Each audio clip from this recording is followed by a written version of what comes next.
Hi students, I'm sharing this quick video with you to show you some examples of past students' successful versions of this completion of documentation assignment.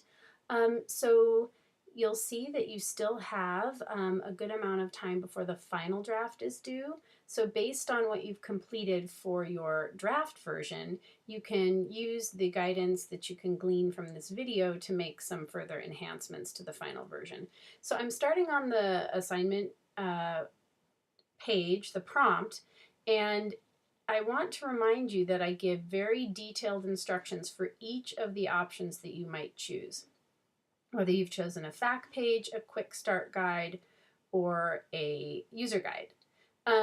Now, I do have some strong words of caution here regarding if you have chosen a fact page, and I've only done that because last semester some students thought that this was the easiest option to take, that they just had to create plain text questions and answers, but that is not going to satisfy the high standards of this assignment to really show that you understand best practices of creating usable documentation.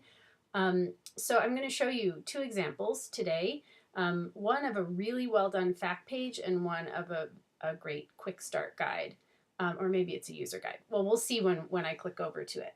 I apologize for how busy my screen is, but I wanted to get this to you guys tonight.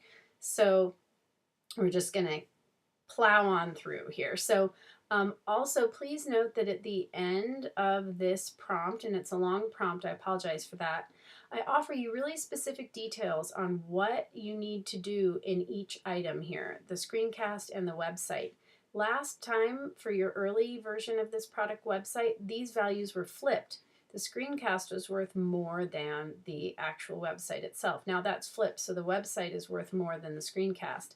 But when you prepare a script for your screencast and you practice it and you rehearse it, make sure that you are ticking off all of these items.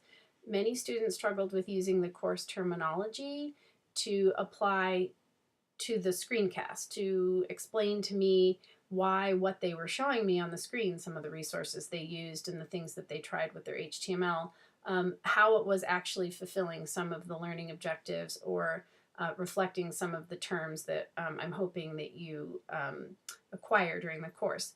So plan very carefully when you are practicing your screencast so that you can, within 5 minutes, satisfy all of these elements. Don't just ad lib, really prepare for that. And then the criteria that I use to grade the website are listed here. So let's look at two that were really strong. And these are both from students who did not have HTML experience before the beginning of the semester. This student chose to do a fact page. This is her landing page. And she modified all of these images and put them there. She took away all of the template content that was in the HTML5 template.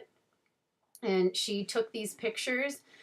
She created this app that would help you like add Zen components to your own home living space. And she shows ways of improving that here.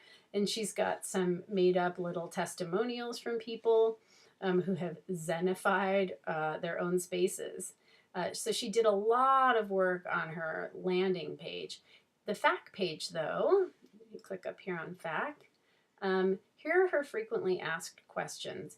You look at this and you're like, oh, she just has a list of questions, but you see that she has included a hover over. So the answers to the questions pop up when the user hovers over. So she looked up and did a lot of research and did a lot of self-directed learning on how to make this dynamic by incorporating hover over on this. She has some more testimonials on the side. She has a Blogspot link and a Pinterest link. And she has a lot of information that she created here. She has a link to Amazon, and again, some more pictures, and it just looks very professional and very nice. So this was a high A.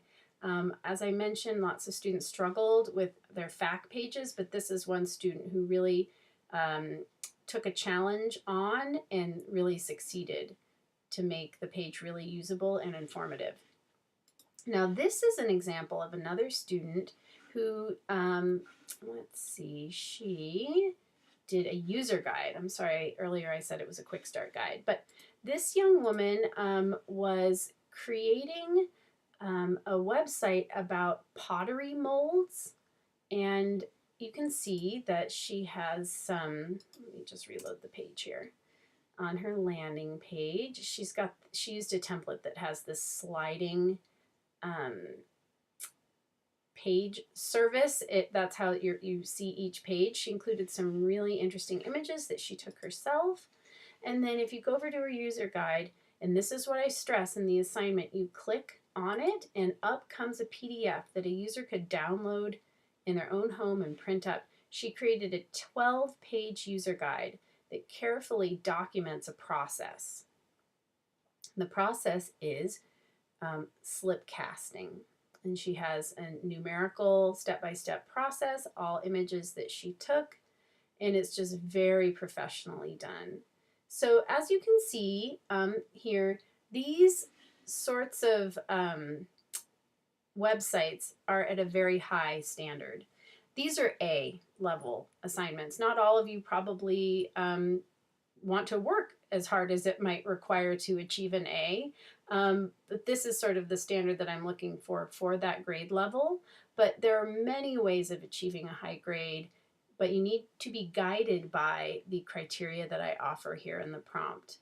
And you have to be willing to do a lot of information gathering on your own and use the reading and the learning that you've done this semester to inform the ultimate product that you create, which is providing a user-oriented and audience-centric page that provides documentation on a product to your audience. So hopefully this has been helpful to you, and I'm really